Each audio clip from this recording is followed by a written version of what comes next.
Salut à tous, c'est Pixay, on se retrouve dans ce nouvel appartement. Voilà, je suis assis par terre dans un coin de ma chambre en attendant de pouvoir poser une véritable étagère pour poser ensuite l'appareil photo afin de pouvoir continuer les critiques dans un meilleur cadre, que je puisse au moins être debout. Enfin voilà, on va essayer de faire ça au plus vite afin de régler cette situation. Mais bon, voilà, j'ai trouvé ce petit endroit pour l'instant parce que je suis un petit peu à l'étroit, mais bon, c'est le temps que tous les meubles soient bien posés, que je puisse faire vraiment mon espace. Mais on va commencer ici. Voilà, donc pour ceux qui ne l'auraient pas encore compris, voilà, j'ai déménagé, c'est terminé les critiques dans mon ancienne chambre. Voilà, c'est maintenant, ça va être ici que ça va se passer.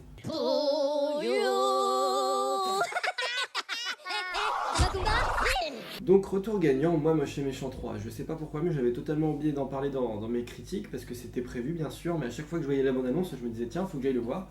Mais j'y pensais pas du tout quand j'en parlais dans mes critiques, pour les futures critiques. Voilà. Mais bon, je tiens à préciser aussi que j'ai pas la Wi-Fi pour l'instant, évidemment, en plein déménagement, c'est le bordel, donc j'ai pas pu regarder. J'ai pas pu me documenter sur le film tant que ça, je sais même pas qui c'est qui le réalise, malheureusement, voilà, mais bon. C'est peut-être aussi pour ça d'ailleurs que ça va peut-être un petit peu tarder, la vidéo aura peut-être un petit peu tardé à arriver, donc voilà, je ne sais pas quand est-ce que j'aurai la Wi-Fi, mais ça ne tardera pas, j'espère, enfin voilà. Donc sinon, de ce que je sais, c'est que voilà, Gad Elmaleh fait toujours la voix de Gru, et la particularité de ce film, c'est qu'il va y avoir son frère dedans, le nouveau personnage Drew, qui va être doublé par le frère de Gad Elmaleh, à savoir Ari Elmaleh. Déjà, on commence par ça, c'est une particularité intéressante, puisque la VO n'a pas cette particularité, puisque c'est Steve Carell qui double les deux personnages, ce qui a beaucoup moins d'intérêt dans un sens. Puisque là, Ari et Gad sont véritablement des frères, ce qui donne encore plus de saveur dans le doublage, forcément, et d'importance à ces voix. Et bien sûr, après, en dehors de ça, on retrouve aussi Audrey Lamy, qui double Lucie, l'agent spécial, qui est aussi la petite amie de Gru. J'ai beaucoup apprécié, moi, Moche et Méchant 1. C'est les studios Universal, si je me trompe pas. Et c'est quand même ce genre de film qui ne fera peut-être pas de l'ombre à Disney, mais fera quand même parler de lui, parce que moi, Moche et Méchant, c'est vachement resté. Je sais pas, mais je crois que Illumination, là, leur studio d'animation, a... Enfin, je suis pas sûr de ça, mais il me semble que ça a vraiment permis de faire naître ce studio grâce à moi, Moche et Méchant. Donc après, on a eu le spin-off des Mignons que j'ai pas vu. Mais j'ai vraiment beaucoup aimé le 1, je trouvais qu'il y avait une histoire touchante, des persos sympas, et ce qui était intéressant, c'est que le titre faisait vraiment, symbolisait super bien le film, moi Moche et Méchant, ce qui est moins le cas avec ce troisième opus, et déjà dans le deuxième aussi beaucoup moins, puisque Gru s'est bonifié, il est devenu gentil, il est devenu beaucoup moins sombre qu'il était dans le premier. Enfin, sombre, c'est un bien grand mot, mais dans le premier, il était vraiment ronchon, il était méchant, il était machiavélique, il avait des plans diaboliques, voilà, pour rétrécir la lune, tout ça. Ici, dans ce troisième épisode, c'est forcément beaucoup moins le cas, mais c'est pas ça qui va faire qu'on perd en qualité, bien au contraire, et on va passer tout de suite maintenant au résumé du film. Moi, Moche et Méchant 3. Donc, Lucie et Gru sont donc des agents maintenant pour je ne sais plus quelle agence, mais enfin voilà, ce sont déjà des agents secrets. Et il traque un méchant qui vole un diamant d'une importance, enfin c'est un diamant magnifique, apparemment très très important. Et durant cette traque, donc, le diamant n'est pas récupéré. Si, le diamant est récupéré, mais le méchant s'enfuit, c'est ça. Et pendant ce temps, en fait, le président de l'agence dans laquelle il travaille change, et à la place, il va y avoir une nouvelle femme qui va présider. Et c'est une véritable connasse qui va virer Gru et Lucie, pour on ne sait quelle raison, juste parce qu'apparemment Gru est un tocard, c'est tout. Et donc Gru et Lucie se retrouvent au chômage. Et c'est là qu'apparaît le frère de Gru. C'est une sorte de monstre? Non, ce n'est pas un monstre. C'est un homme qui porte des épaulettes. Rien que pour ça, franchement, le scénar est intéressant. Hein. Déjà avec ça, avec ce petit plot, on a soulevé de très bonnes idées. Le chômage, enfin bon, c'est pas très reluisant, voilà, mais c'est une très bonne idée à mettre dans un film d'animation, voilà. Le chômage, la mise au chômage comme ça, on a un nouveau méchant, l'air de rien, et on a une relation fraternelle. Et même le petit background, l'origine du méchant est vachement soignée et vachement intéressante aussi. Je sais pas s'il est nécessaire que je fasse une partie spoil. Bon non, allez, je vais tout spoiler, je vous préviens, je vais tout spoiler. Mais il y a quand même des choses à dire, hein. Il y aura un petit peu de spoil à faire quand même, j'imagine, voilà, mais vous êtes prévenus. Donc quittez la vidéo si vous avez vraiment pas envie de vous spoiler, voilà, mais je pense pas que ça vaille le coup que je fasse une partie spoiler et non spoiler. Le méchant du film est doublé par David Marseille, vous savez, c'est un des mecs du Palmacho qui est vraiment génial, moi j'adore ce gars. J'aime beaucoup aussi Grégoire Ludic, forcément. Et il double pas trop mal, ça reste discret, hein. Franchement ça reste discret, mais j'aime beaucoup le méchant qui double en fait. Il y a vraiment une bonne histoire autour de ce méchant. Et il y a des motivations correctes. Souvent le méchant, c'est très difficile de lui donner une bonne motivation. Enfin, je sais pas si c'est difficile, mais souvent c'est foiré. Donner des motivations à un méchant dans les films d'animation ou dans les films gentillets pour enfants, c'est très difficile de donner une motivation valable, étant donné que dans les films pour enfants, il n'y a jamais de meurtre, il n'y a jamais de viol, ce genre de choses absolument démoniaques, voilà, pour les méchants. C'est toujours très difficile de les rendre méchants, et celui-là, c'est toujours ridicule. L'art de Moi Moche et Méchant, c'est de rendre tous les personnages profondément caricaturaux, ridicules, grotesques. C'est toujours le cas, bien sûr, dans ce troisième épisode, comme dans le 1 et comme dans le 2. Et c'est pas que le méchant qui est ridicule, vraiment, hein. Il y a beaucoup d'autres personnages qui vont le devenir ou qui vont l'être. Et voilà, ce méchant a quand même de bonnes raisons d'agir, a une vengeance, une certaine rancune. Et c'est ça qui déjà rend la chose un peu intéressante. Moi j'avais survolé le 2, j'ai jamais réussi à le regarder profondément en me plongeant dedans du début à la fin. Et le méchant était vachement moins intéressant. C'est pareil, dans le premier aussi, on avait une sorte de compétition entre méchants. C'était à celui qui fera le truc le plus incroyable, le plus méchant qui soit. Et c'était intéressant aussi, cette compétition, cette organisation de méchants avec la banque des méchants, enfin ce genre de choses et tout. Vraiment, on était dans un film où il y avait une société du crime. Et dans le deuxième, j'avais moins l'impression de retrouver ça. Et là, dans le 3, justement, on a encore un nouveau méchant qui va vraiment se frotter à Gru, va le ralentir et va prendre de la place, va prendre beaucoup de place. C'est vrai que rien qu'en regardant son style, son côté nostalgie, parce que c'est un méchant qui est vachement nostalgique des années 80, dans son look, dans sa danse, dans sa façon de réagir, tout ça, c'est aussi, ça participe au grotesque, comme je l'ai dit, mais ça forge aussi son identité. C'est parce qu'il y a aussi une relation dans son histoire par rapport à cette nostalgie qu'il a. Et rien que ça, franchement, moi le méchant il est simple, mais il est d'une qualité impressionnante, je trouve. Il est quand même vachement bien construit, très très bien élaboré pour un film d'enfant. Quant à Gru et à Drew, j'adore aussi cette nouvelle relation qu'il y a entre frangins. On touche vraiment du doigt l'origine story familiale avec cet épisode. Il y a un voisin en face qui est à la fenêtre, ça me perturbe. Donc ouais, j'en reviens à la relation Gru et Drew, ça va venir.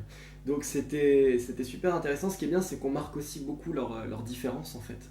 La différence entre les deux est vachement marquée. Il y en a un qui est loser, il y en a un qui est gagnant, et ça aura tendance à s'inverser en fait un petit peu. Bon, c'est plutôt Drew qui est le loser, vous l'aurez compris, Drew avec un D. Mais ça aura tendance à s'inverser, et il y a vraiment du rire, il y a des bons gags, il y a des bonnes choses. C'est intéressant. Il est parti le monsieur, voilà. C'est intéressant, et en gros, Gru va un petit peu le former, va essayer d'en savoir plus sur son frère et sur sa famille, forcément. Et à partir de là, il va y avoir vraiment une confiance, un lien qui s'établit, et ils vont faire des crimes ensemble. Et voilà, c'est tout là le développement du film en fait, c'est cette relation entre frères et sur quoi ça va déboucher en fait. Et le truc c'est que ça débouche sur pas grand chose, si ce n'est que comme je l'ai dit, je vais spoiler, Drew à la fin va prendre la place de Gru en tant que méchant de la famille, parce que c'est une tradition dans la famille, il y a toujours de la méchanceté, ils sont connus pour ça, c'est vraiment des génies du crime dans la famille de Gru et de Drew. Et le problème c'est que Gru à la fin est réintégré dans l'agence, et comme il est devenu agent spécial, il n'est plus du tout méchant, il traque le crime, enfin il traque les méchants, il combat le crime, et Drew va prendre sa place en fait, va s'enfuir avec les mignons, il me semble, dans un vaisseau, dans une espèce de voie, non je sais plus, il s'enfuit avec les mignons dans un engin, et il va devenir méchant, ce qui laisse à présager aussi un quatrième épisode peut-être intéressant, où Gru et Drew vont se combattre en fait, mais gentiment, parce que Gru à la fin laisse partir son frère, et lui dit « Oh, je vais lui laisser de l'avance et tout, voilà, pour qu'il puisse se casser ». Mais il y aura peut-être cette petite friction fraternelle, le méchant et le gentil, on a vraiment ça. Jusque dans le générique de fin, on a ce côté black and white, voilà, les deux faces d'une même pièce, totalement différentes, mais indissociables. Ça c'est une phrase de chocolat, j'adore ce film. Donc ouais, on a vraiment les deux frères qui sont totalement aux antipodes, sont très différents. Et rien que dans leur façon de penser, leur façon de jouer, leur façon de réagir, vont tout le temps s'opposer, se faire face, mais il n'y aura jamais de conflit pour autant, parce qu'ils savent qu'ils sont ensemble, il y aura toujours des petits moments de gêne, des moments de désaccord, mais il n'y aura pas encore cette lutte, et il n'y aura pas des moments de colère, bien sûr, qu'on peut retrouver dans certains autres films où il y a cette relation fraternelle très dans le combat. Ici c'est pas le cas. En dehors de ça, c'est un film aussi familial, ce n'est pas seulement un film pour enfants parce qu'on a des très bonnes références, on a des très bonnes vannes pour adultes. Ce qui est sympathique dans cet épisode, je vais vous donner ma référence préférée forcément, celle que j'ai soulevée, que j'ai adorée. Le professeur Nefario dans ce film est plutôt absent en fait, il est pas là comme dans le 1 ou le 2. C'était un personnage que j'aimais beaucoup, qui était assez discret, c'est un peu le Igor de Drew si vous voyez un petit peu le personnage. Et dans celui-là, au début du film, on vous annonce clairement qu'il sera pas dedans. Parce qu'il a été congelé par les mignons ou par une expérience qu'il a faite dans de la carbonite, et on le voit en Han Solo, comme ça, dans de la carbonite. Très bonne référence à Star Wars que j'ai beaucoup aimé. Du coup c'était un petit peu tristoun de ne pas le voir dans le reste du film, mais rien que cette apparition m'a vraiment satisfait, et c'était vachement correct, c'était super sympa de faire cette petite apparition du professeur Nefario.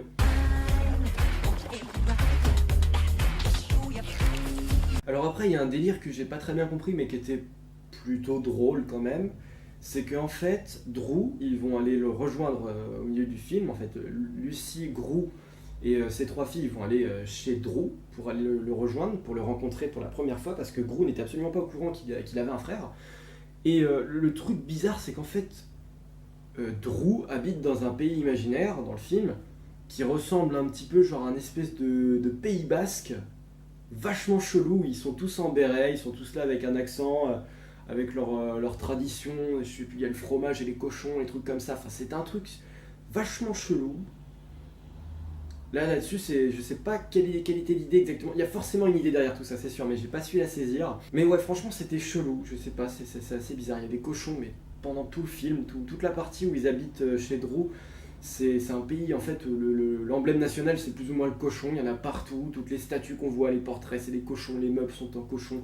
Enfin, c'est pas forcément drôle en fait, mais c'est toujours encore pour renforcer cette atmosphère grotesque qu'il y a dans le film, où on a l'impression qu'il y a vraiment, on se moque du monde dans lequel on vit, on en fait vraiment une caricature, mais profondément stupide, qui va bien avec le film, voilà, mais je sais pas quelle est l'idée de base en amont pour avoir créé ce concept, c'est ça que je pige pas. Bien sûr, à côté de ça, les filles vont aussi nous faire rire, les 3 filles de Gru, c'est toujours assez sympa, surtout la plus petite avec son délire avec les licornes, qui continue dans ce film, qui est assez rigolo, qui est assez sympa. Vraiment, on a aussi les enfants qui font rire les enfants, forcément.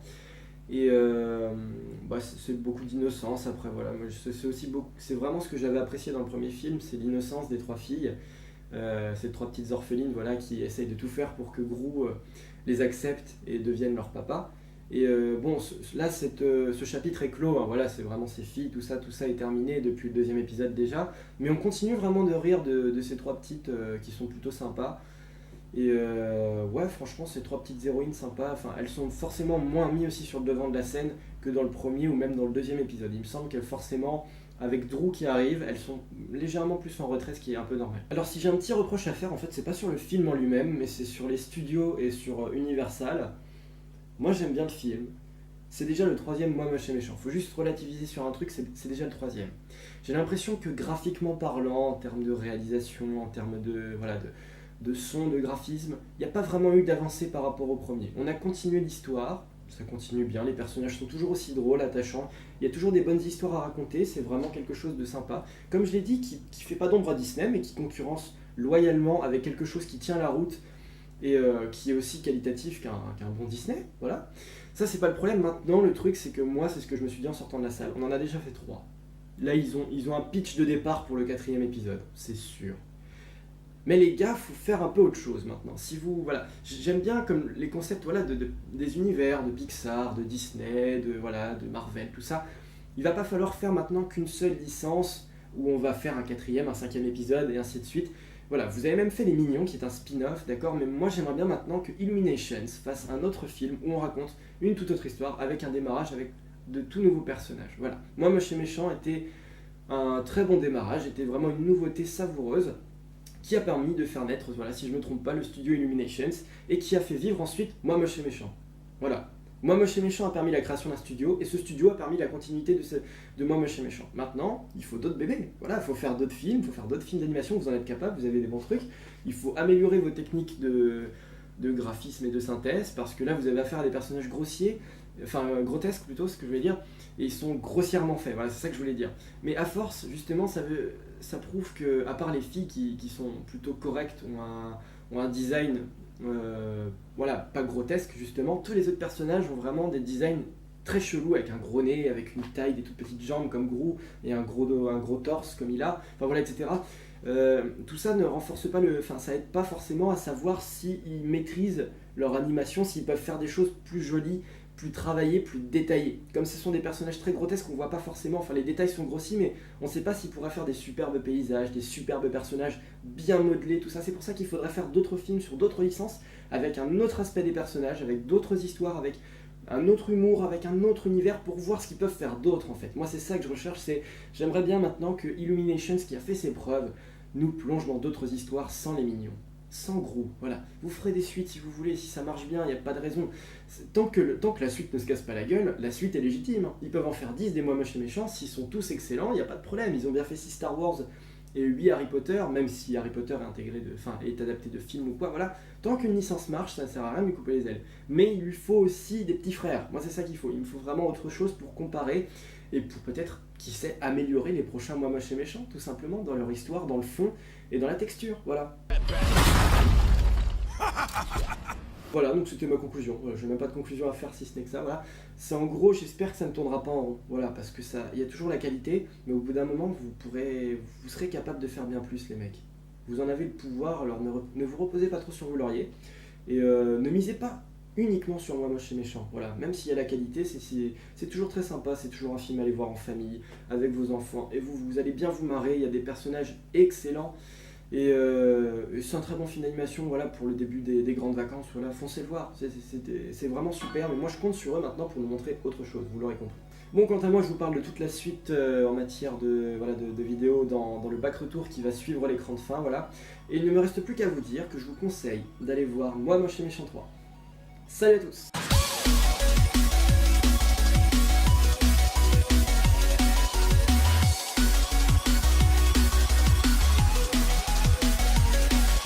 Bienvenue dans ce back retour. Alors, ce que j'ai à vous annoncer, ce que j'ai à vous dire, tout simplement, c'est que le 24 juillet approche à grands pas. Ça veut dire donc que je vais aller à Disney découvrir la nouvelle version de Pirates des Caraïbes. J'étais un petit peu déçu, je dois vous dire, parce que bien sûr j'ai un passeport annuel Disney, je ne sais plus si je vous l'avais dit dans mes vidéos ou pas, mais ça tombe sous le sens étant donné le nombre de fois où j'y vais. Et j'ai encore l'ancienne gamme. L'ancienne gamme ne me donne pas accès en priorité à l'attraction. Parce que ce qui se passe en fait, c'est que là, le 14 et le 15 juillet, les passeports annuels, certains passes, vont pouvoir découvrir l'attraction d'avant-première, avant même l'ouverture officielle. Moi, je serai là le jour de l'ouverture officielle, mais si j'avais eu la bonne gamme de passeports annuels, celle que je vais acheter dans 3 mois, j'aurais pu profiter de ces avant-premières. Bon, c'est pas extrêmement grave, mais voilà, on aurait pu découvrir ça encore plus en avance, il y a vraiment les premiers. Mais bon, moi je serai là le jour de la réouverture officielle, puisque voilà, mon pass ne me permet pas de faire ces avant-premières. Donc sans faute, le 24, on va aller voir tout ça, une vidéo de Bienvenue à bord, la 3e de ce 25e anniversaire. Et il sera peut-être temps de faire une synthèse, je pense, peut-être en voiture à la fin de cette journée, pour synthétiser un peu ce 25e anniversaire, parce que j'ai déjà plutôt... on pourra peut-être filmer aussi Disney's Illuminations, qui n'a rien à voir avec le studio dont on parlait dans la critique. Ouais, vu que je ne l'ai pas encore filmé, ça peut être intéressant pour vous de le voir aussi. Donc voilà, je pense qu'il y aura une petite synthèse avec ce nouveau Pirates des Caraïbes, mais aussi avec les 25 ans, puisque c'est la dernière nouveauté, les 25 ans de cette année, pour l'instant. Il me semble qu'il n'y aura rien d'autre. Je crois que c'est terminé. Donc après, petit à petit, on va se diriger vers la saison d'Halloween, la saison de Noël. Peut-être que je filmerai ces saisons, enfin au moins une des deux, j'imagine, voilà, bien sûr. Mais voilà, c'est la dernière nouveauté, si je me trompe pas, hein, ça reste à vérifier, de ce 25e anniversaire 2017, puisqu'après l'anniversaire va certainement continuer en 2018, hein, ne vous l'aurez pas. Donc on va aller faire cette petite synthèse de cette année anniversaire chez Disney. Ensuite, prochaine critique, mercredi soir sort Spider-Man Homecoming, on en fera bien sûr la critique. Je n'irai pas voir Transformers qui est déjà sorti et dont je me fous totalement, je ne vous en ai pas parlé, mais moi, Transformers, j'ai lâché après le 2e épisode, le 3 pour moi était pourri, le 4 était une catastrophe sans nom. Et là, les critiques de The Last Night, du dernier Transformers, sont abominables, sont littéralement abominables. Peut-être que j'aurais pu changer d'avis si encore la critique avait été bonne, hein. Peut-être que je me serais laissé tenter, mais je ne me suis absolument pas trompé. Transformers est une bouse que je regarderai en streaming, et dont je reparlerai peut-être dans les plays en fin d'année, qui sait, hein. Enfin voilà.